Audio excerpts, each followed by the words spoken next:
महाराष्ट्रामध्ये मुख्यमंत्री बळीराजा पांदन रस्ते योजना सुरू झाली आहे की पांदन रस्ता गव्हर्नमेंटचा शासकीय रस्ता जो असेल तो जर अडवला किंवा त्यावर अतिक्रमण केलं तर त्या शेतकऱ्यांचे संपूर्ण फार्मर आयडी आम्ही बंद करणार आहोत। महाराष्ट्रामध्ये मुख्यमंत्री बळीराजा पांदन रस्ते योजना सुरू झाली आहे। या योजनेला विधानसभा स्तरावर समित्या तयार करण्यात आल्या।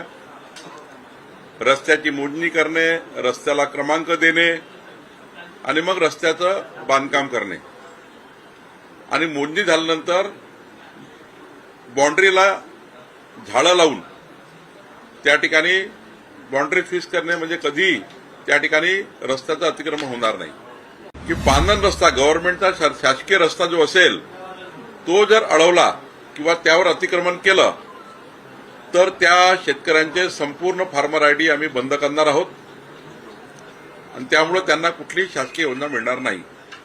त्यामुळे आपल्या माध्यमातून शेतकऱ्यांना माझी विनंती आहे, ही शेतकऱ्यांनी शेतकऱ्याकरता करायचं आहे। तुमच्या शेतातनं रस्ता आता तुम्ही अतिक्रमण केलं, मागचा शेतकरी रस्ता नाही, त्यामुळे त्यांना कोर्ट कचेरी भांडावं लागत आहे, तहसीलदारकडे एडीओकडे अपील चालू आहे। याकरता त्या ठिकाणी महत्वाचं होतं आणि म्हणून आपल्या माध्यमातून शेतकरी वर्गाला विनंती आहे की शेत रस्त्यावर, पांदन रस्त्यावर, सरकारी रस्त्यावर जे अतिक्रमण केलं ते अतिक्रमण काढून टाकावे, जेणेकरून आम्हाला रस्ता बांधता येईल आणि रस्त्याच्या कडेला झाडे लावता येईल।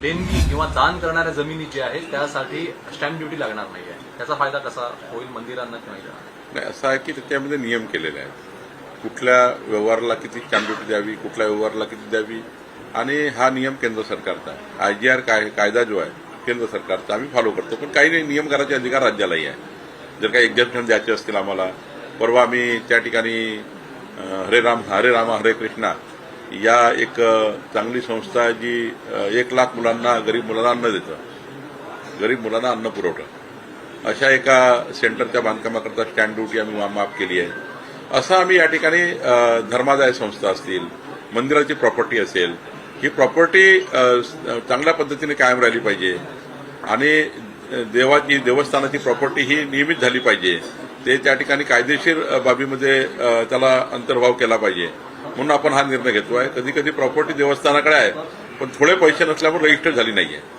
आणि त्या प्रॉपर्टीवर मग त्या ठिकाणी मोठ्या प्रमाणात अतिक्रमण होतात, त्यामुळे प्रॉपर्टी रजिस्टर करण्याकरता आम्ही असे निर्णय घेत असतो।